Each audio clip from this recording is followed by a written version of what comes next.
कलमे तौहीद पढ़ने के बाद भला इस बात की भी जरूरत पड़ सकती थी कि फिर से वहदत उम्मत के लिए कोई अमल की जरूरत पड़े, लेकिन इसकी बुनियादी वजह यह है कि हमने उन खतूत को छोड़ दिया है जिन खतूत पर चलते हुए हम शऊर के मालिक बन सकते थे और शऊर की बुनियाद पर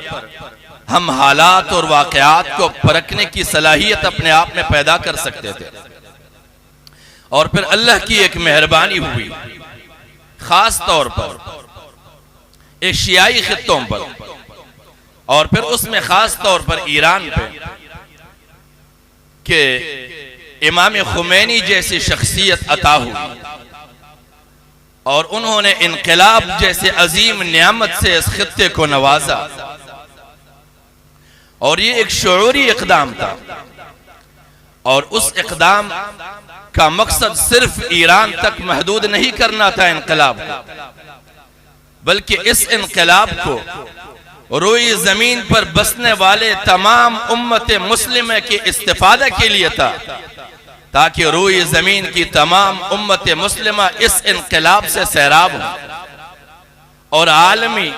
इस्तेमारी ताकतों से इनकी ताउन और इनकी मदद और इनकी रहनुमाई से आजादी हासिल की जा सके। लेकिन जब उम्मत मुस्लिमा में संजीदगी नहीं रही, शऊर और दानिशमंदी नहीं रही, तो उन्होंने बजाय इसके कि उस इनकलाब के अमल और उसके कद्र और कीमत पर गौर करते, उन्होंने मगरिबी हथकंडों के नजर हो गए खुद, और मगरिब ने